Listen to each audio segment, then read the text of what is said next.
Hello, happy Tuesday morning. I hope all of you are doing well today. It's actually sun shining a little bit here today, and we've had nothing but clouds for like 3 weeks. So I'm very excited. I was out in the yard this morning and bundled up, of course, but enjoying the little bit of sunshine on my face. Refilled the bird feeders because they are seemingly unusually hungry this year. They have been eating like crazy, so refilled all of my bird feeders, and I just love birds. But I am going to be working today and tomorrow on these 4 eclectic scrap buster, stash buster, soft cover, vintage sheet covered journals. I do not think I'm going to call them that on my Etsy listings.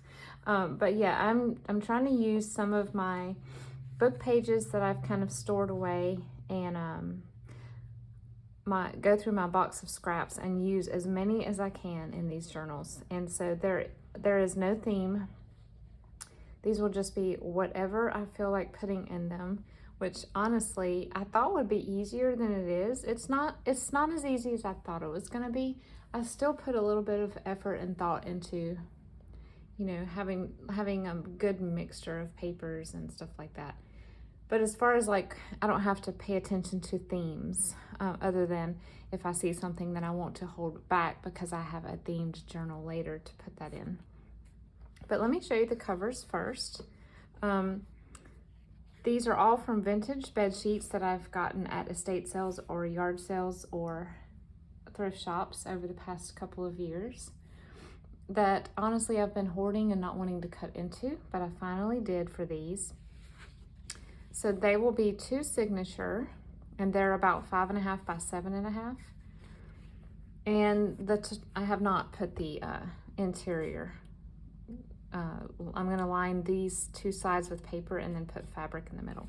So the tutorial on how I made these is, I thought about doing a tutorial for y'all, but I'm kind of the thought that if something has worked and you don't really change anything and it's a really good tutorial, instead of making another duplicate one, just share that person's tutorial. So this tutorial, I will link it in my description box below. She does an excellent job of going step by step, and this is kind of like her second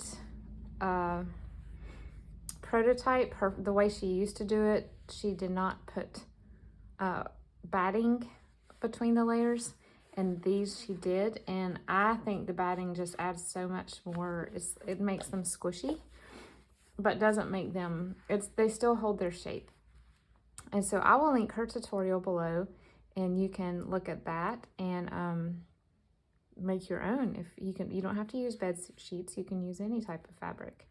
But what I like about this tutorial is the corners are wrapped, so you don't have batting kind of like poking out. As much as I do like the raw edged fabric covered journals, I don't like it if I use batting because it does tend to be really hard to hide the batting unless you have fabric that's similar color, like that off-white. But these are made out of muffin boxes. So we eat a lot of the brand Krusteaz muffins and also cornbread mix. And so I've saved them for a couple of months and cut off all of the extra tabs, and they make a perfect 1.5 inch 2 signature squarish shaped journal. So that's what all of these are. I've also saved cake mix boxes, macaroni and cheese boxes, raisin boxes. So I'll have other sizes that I can make later, but I wanted to make these 4 the same for obvious reasons. This is upside down. So here's another one. This one has a beautiful bouquet of violets. And these will all be tied with a sari silk closure. I went back and forth on whether or not I wanted to sew the closure in and then put the paper on top. I decided not to, just because for those who love having the closures dangle down when you're writing on them, You can always weave the sari silk through the threads after it's sewn. But for those of you who don't like something always trailing off of you, if you want the option to fully remove it, I just think that this not sewing them in offers both of those types of people their choice on how they want to secure their closure. So this is another one. This is upside down too. This is, I scored this sheet at a thrift shop in Florida. I had a fit when I saw it. It was $2 for a full-size flat sheet that looks almost brand new. And I know it's not because this pattern is from the 70s. So this is beautiful. I'm sorry, my nose is running because I've been outside, so I'm a little sniffly. And then this is the last one. And I have written down, I have actually done some research and found out the maker and the pattern name of all of these sheets. So that will be something that will be attached to these journals once I put the listings up. But today I just kind of wanted to show you the process, give you the link to the tutorial, and then show you that I've already started gathering pages for these. I usually like to gather pages all at once and put you know, one in each of however many piles I have to make sure I don't have a lot more pages in one than the other and then have to go back and source more later. So these are all very similar, but obviously not identical. And this is actually not a page, but I threw it in here. This is a CD envelope. I will probably turn into some sort of shaker card or just peek through envelope. I will be sewing an envelope into all of these. I will be sewing a vintage greeting card into these. A lot of these papers I got in Happy Mail. So this was mostly recently from Jane. I do a lot of different size papers. I don't always cut them to the size of the journal. We have a sewing pattern, map, science book. This is actually a book jacket, sheet music. And the ones that I didn't want to cut off, I'll sew and turn into pockets. We have vellum or tracing paper, braille paper that I got from Carol. Thank you, Carol. Some more beautiful patterned paper, just random book pages, notepad sheet, yearbook. I believe I got this yearbook page from Angela. Thank you, Angela. And then we have a language textbook and ledger page and a children's textbook. So each signature will have about 20 pages. Each book will have 2 signatures. So I'm about halfway done, if I'm guessing, sourcing. And then I've shared this document with y'all before. If you need me to share it again, I can. But this is the spreadsheet that I use. I go through these and make sure as I'm picking things for my journals that I have a pretty good, you know, sometimes I just forget about, oh, wallpaper, duh. You know, my wallpaper books are stored in my garage, so they're not readily in front of me, and sometimes I will make a whole journal and realize I forgot to put wallpaper. And then after that, I have a list of ways that I like to decorate the pages. A lot of these are before sewing in the signatures, so I like to go through this checklist. And then other embellishments to add to the page. And then lastly, lots of embellishments. And then types of pockets. So if you know, like I know, it's real easy to get into a rut making only 2 or 3 of the same types of pockets. So I've made a complete list of the ones that I've come across. And then I also am a very visual person, so I've drawn in some of the other ideas as I've watched YouTube videos that I want to try to incorporate into my journal. This may not make a whole lot of sense to y'all because it's kind of just notes to myself, but I keep this page with me at all times. And then, oh, and on the back I write, I'm keeping a running list of types of journals or types of covers to try. And then this is a reminder to use my aged cellophane tape because I almost always forget that too. In other news, I listened to a couple of you, and yesterday I did go back to the thrift store and I bought the other matching village house that goes to the village that I have from my grandma. So this is the city hall, and it will probably be the tallest one, if not the church. Something is rattling in there. I sure hope it's not a broken piece. We can fix it. But yeah, I'm so glad that I went back and got this. The lady said, I am so surprised this is still here. And I said, I am so glad that it is, because it matches my set perfectly. And they were very excited for me. I love how excited those ladies get at my favorite thrift shop about what you're buying.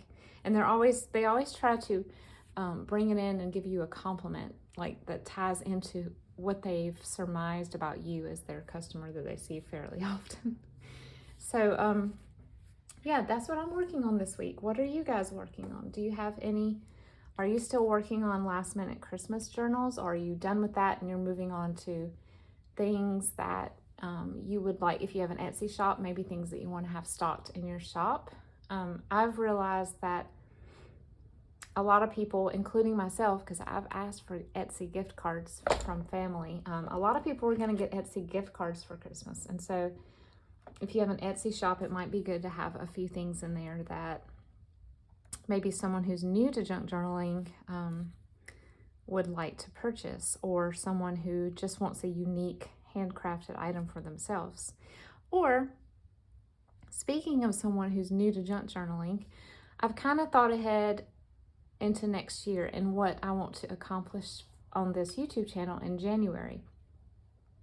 And I think I'm going to sort of do a new year, new start. I don't think I'm the only one. I know my mom is like this.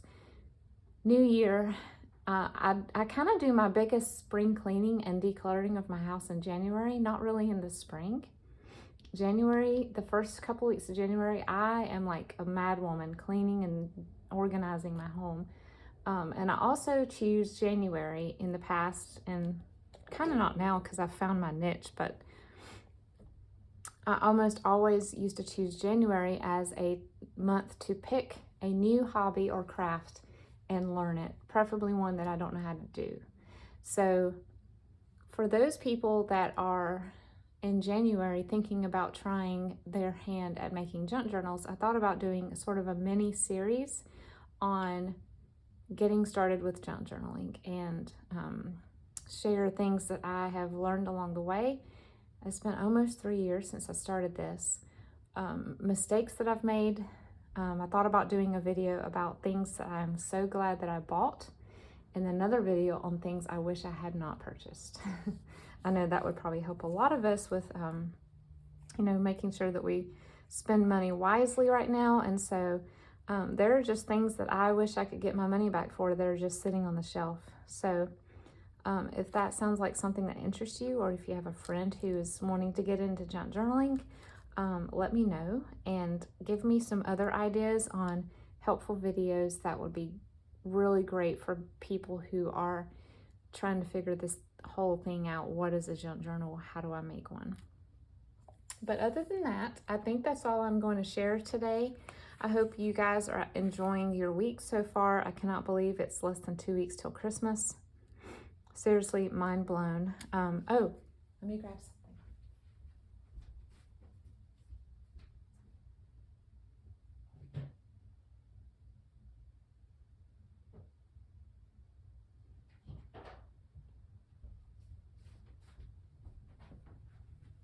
Sorry about that. I could not find it. So last night we watched a journal, a movie that we watch every Christmas, probably have for the past 7 or 8 years. It's one of my favorites. I've mentioned that I like watching war movies, but obviously I also love watching Christmas movies. So this is what we watch every year, and it's not extremely well known. I don't even know who made it. It's considered a foreign film, Sony Pictures. It's considered a foreign film because obviously 2 out of the 3 main forces in World War I before America came in were non-English speaking countries. So we have Germany and France, and then he's a Scottish commander. But it is about a friendship that formed between these 3 and then among the troops and they decided to have a stalemate and a ceasefire on Christmas Eve in 1914. Now, it's loosely based on a true story. I know that there are liberties taken by the storytellers because it just makes for a better story, but there are records that some sort of a truce or stalemate occurred that Christmas, and if nothing else, if you're not really into battle scenes, which there aren't that many, the music in this movie, it's Philippe Rombi, who is the composer. It will change your life. I get goosebumps just thinking about it. But the girl that's in here is the same girl that played alongside Nicolas Cage in the movies about, why can I never think of the National Treasure? So she's actually German in real life, and she has an excellent singing voice, and she sings in here. And so if you're looking for a new movie to watch and you have not heard of this, I suggest trying to find it on streaming or cheap on eBay or borrow it from your library or whatever. It's an excellent film, and it will, honestly, it will warm your heart, and it gives me a hope for peace and setting down all of our differences and our hatred just for one day, you know? And so, yeah, highly recommend this. That's not even on topic, but I didn't want to forget to mention that, that we watched that last night because, yeah, it's just great. And it's Christmas time. So, again, I hope all of you have a great week. I'm not going to ramble anymore. So thanks for listening. Thanks for watching and subscribing as always. I appreciate all of you, and I will see you next time.